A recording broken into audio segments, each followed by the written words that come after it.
শিল্পী হিসাবে আমি অনেক দেওয়ালেই পেন্টিং করেছি, কিন্তু কিছু কিছু প্রজেক্ট থাকে যেগুলো মনে আলাদা করে জায়গা করে নেয়।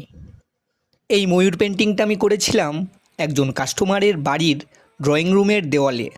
উনি যখন প্রথম আমাকে বললেন আমি এমন কিছু চাই যেটা ঘরে ঢুকলেই মানুষের মন ভালো করে দেয়, তখনই আমার মাথায় ময়ূরের ছবি ভেসে উঠল। হ্যালো এভরিওয়ান, আমি ব্রজেন্দ্র কুমার বিশ্বাস। এখানে দেখতেই পাচ্ছেন আমি কিভাবে পেন্টিংটি করছি।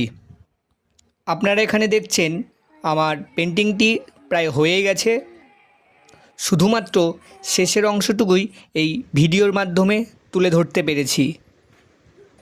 তো কিভাবে করেছিলাম একটু আপনাদের বলে দিই। প্রথমে হালকা স্কেচ করে নিয়ে শুরু করে দিয়েছিলাম কালার। এই পেন্টিংটার মধ্যে রঙের মধ্যে একটা ছন্দ রাখার চেষ্টা করেছি যেন ময়ূরটা পুরো জীবন্ত লাগে। এই কাজটা দুদিনের মধ্যেই শেষ করেছিলাম, কিন্তু যতবার ব্রাশ তুলেছি মনে হয়েছে আমি একটা গল্প লিখছি, রঙে, রেখায় ও নিঃশব্দে।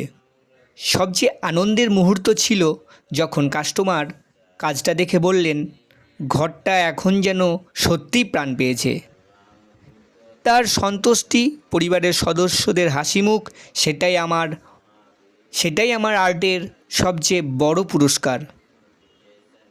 এই দেওয়ালে আঁকা ময়ূরটা কেবল একটা পেন্টিং না, এটা একটা আবেগ, একটা মুড, একটা বার্তা। যারা ঘরে আসে তারা যেন শুধু একটি ছবি না দেখে, বরং একটুখানি শান্তি, গর্ব আর রঙিন স্বপ্ন নিয়ে যায়।